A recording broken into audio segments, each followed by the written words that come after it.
Hi Fran, apologies for the delay with this one. It's the following morning, but just busy day yesterday. Right, so we were mainly working on sort of hip and glute control and all that kind of thing with the lunges and the standing balance and stuff.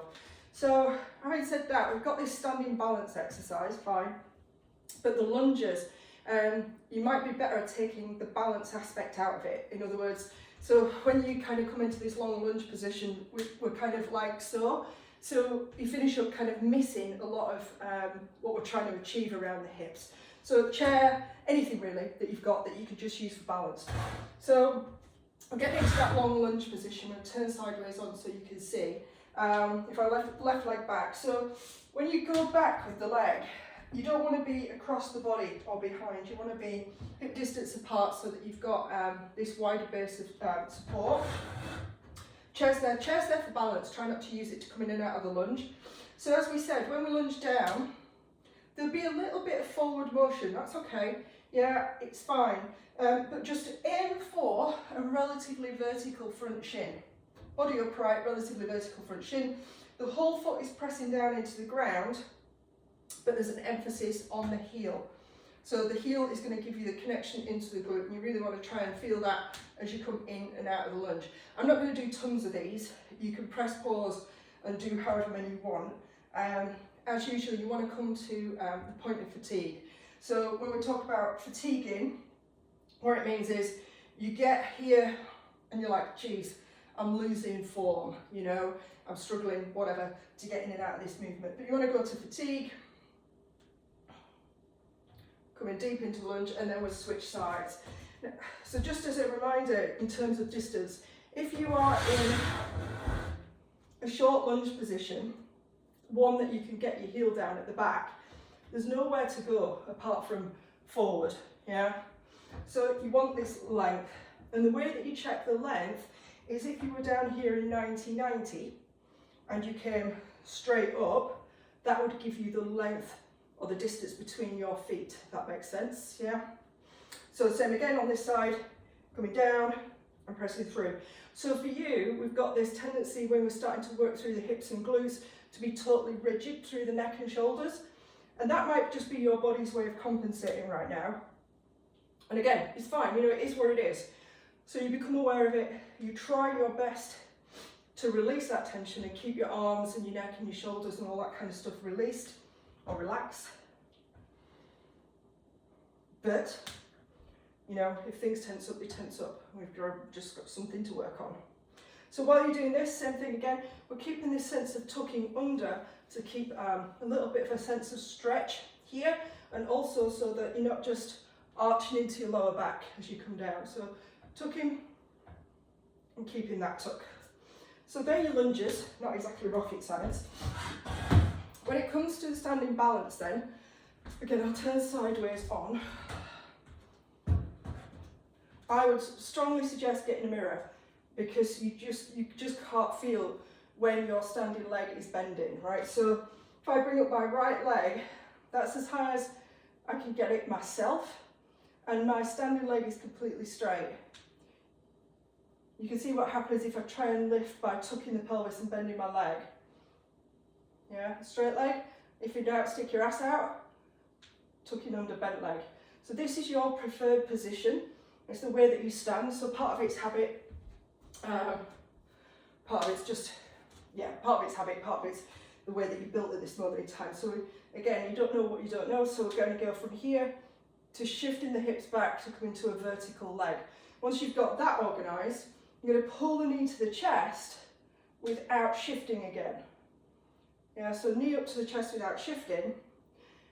And then when you're ready, let it go and keep it where it is. Again, without shifting, keeping the standing leg completely straight. And releasing the neck and the shoulders and all the rest of it. And again, you're holding it until you can't hold it anymore. Yeah, once it starts to kind of blur.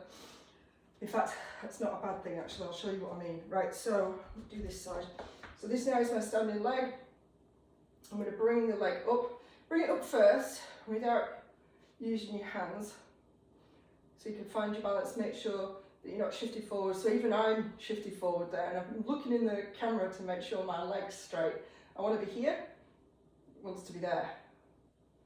So without shifting, I'm going to bring the knee up towards the chest. I'm still working to stick my butt out. I'm going to hold it for 3, 2, 1, and then I'm going to let it go, she says.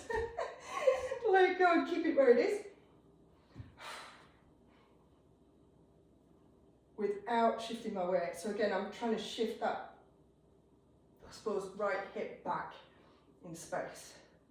So you hold as long as you can. There will come a time where your balance leg, the one that's in the air, just starts to creep down. You're trying to keep it up, you're trying to lift it, and it's creeping down. I'm lifting and lifting, and it's creeping down. That control over it creeping down is where a lot of strength is built. So you can use that, absolutely. That means you're fatiguing as well, which is a good thing. So control it down is what I'm saying. So if I do, which side? Let's do this side again. So I'm bringing my right knee up without hands, shifting my hips back, so sticking my butt out.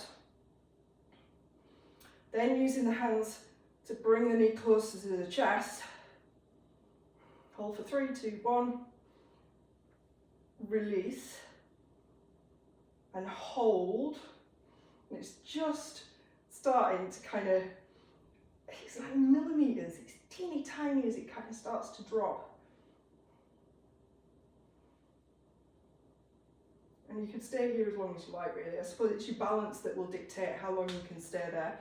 But practice, the more you do, the better you get, and you definitely need that balance work. Then we did hip circles. So hip circles, if I'm doing my right leg, are going to come across my body, up towards my chest, turn out, start to take the leg out to the side. As it gets out to the side, it turns in, and then it goes behind me and back through to the start. So up, out, around, and back. Show you on the other side. These are the sort of things you can kind of play with these all day, really, obviously, for you at work, not if you're driving. All right, same on the other side. So then across the body, up towards the chest, out to the side, it turns in. Again, I'm trying to keep my body relatively still. It goes back, behind, and around. So across, out, back, and around. Across, out, back, and around. Simples. Shoulders. We want to turn the arm out. Yeah. So that's in, that's out. So turning the arm out comes across the body, up to the ceiling, past the ear. As it goes back behind, the thumb turns down. You better see it now. I'm trying to work it or push it back as far as I can, all the way back and down. So I turn slightly this way, arm out, it's coming up, across the body, up to the ceiling, past the ear, hand turns down, as far back as you can, and back to the start. So for you, there was a lot of this going on, the twisting of the body again. Try to keep your body still. And I say try because to start with, you'll need your body because that's what it's used to, and that's okay. Then the other side. But the bigger circle you can manage with your 2 major or 4 major joints, that's all you're working on. Along with everything else. The shoulder stuff, if you're feeling when you roll onto the shoulder, you're rolling your body, if that one's not right for your shoulders at the moment, feel free to skip that one, no problem at all.